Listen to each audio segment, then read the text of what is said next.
Hello, welcome to Daily Wellbeing with Gemma. So this video is a little bit unusual. It was sparked by a conversation that I had with a friend over the weekend.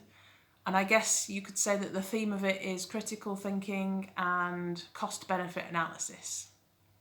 So the UK government announced changes to the lockdown rules as of Monday. And they are allowing people to meet in each other's gardens at a socially distanced space in small groups. So I got a message from a friend saying, hey, do you want to come round and hang out in the garden? And I was just so excited by that. I immediately messaged back to say, yeah, that sounds great and lovely. It'd be great to see you. Let's start, planning in when. And so we started comparing diaries. And I guess lots of us are feeling that at the moment, the initial excitement of the idea that this could soon be over and that we could see people, because we've been missing people and it is having an effect on our well-being. We're doing the best we can, but it's difficult. So after that initial excitement, I then started thinking about it a little bit more critically. And I kind of pondered that, well, hold on a minute. How do I even get to your garden? I'd have to go through the house. And if I'm there for a couple of hours, I'm probably going to use the bathroom at least once. Okay, so if I have got the infection, which I could have without knowing because I've been out to the shops to buy things, you could get it from transfer if you've got deliveries coming. There's all sorts of different ways you could end up having it.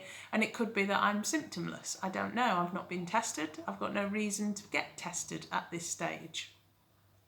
So if I did have it, and I go to sit in their garden, it's going to end up in the air in their house as I touch surfaces in the bathroom. And even if they kind of immediately disinfected, which is probably not a likely scenario, that still might not do the job. So critically thinking, if I'm assuming I am infected, because it's safer to assume we've all got it than that we've not, I could pass it on. And then the other side of that was the cost benefit, really. So the benefit, it would be lovely to see them. But if I went to see them, we'd still be 2 meters apart. I'm dying for a hug, but I still wouldn't be able to do that.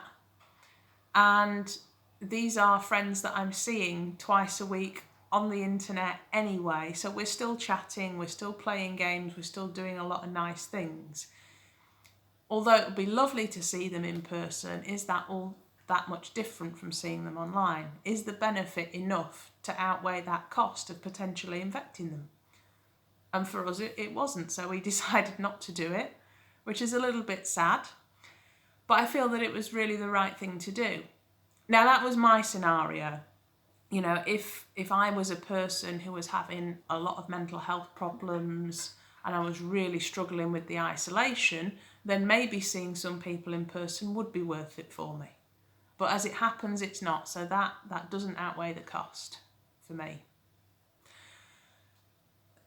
The other thing that I wanted to mention around this is that, so governments have a really interesting role to play because at all times, in theory, they're making political decisions that balance their own personal agenda, whatever scientific evidence and advice they've got, economic interests, and hopefully the well-being of the people in the country that they govern.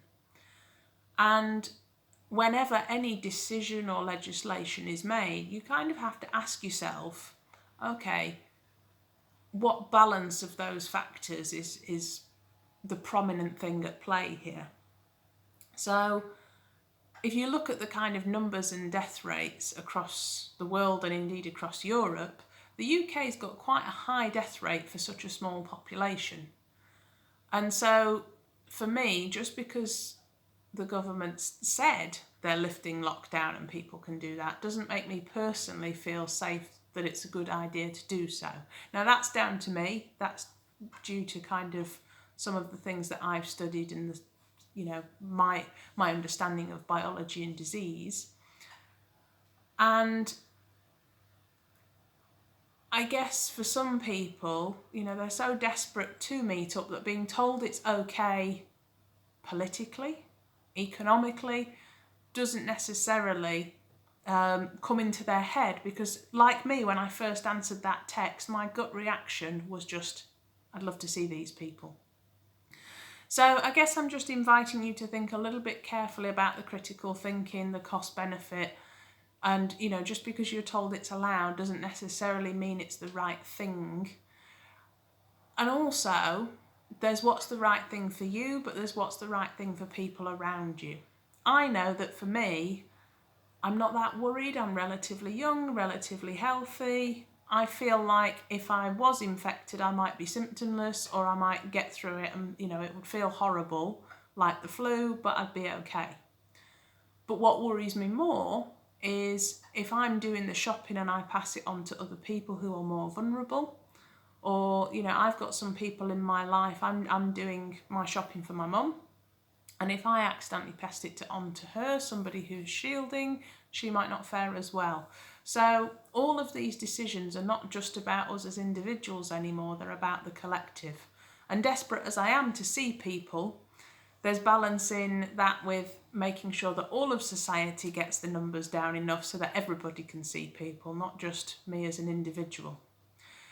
So it's really difficult, and I guess I'm not necessarily ending with a particular piece of advice or point, but just asking people to think a little bit more carefully. And for me, that moment of slowing down between, I'd made the decision, but then I stopped to think about that decision and have a think about all the possible eventualities, all the different consequences, and having that time to slow down can be really, really important.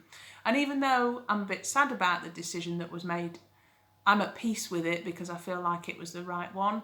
And that goes across most kind of decision-making processes in all sorts of areas of your life. When you slow down and more mindfully take a decision, you tend to feel better about it. So I hope that's of interest and help.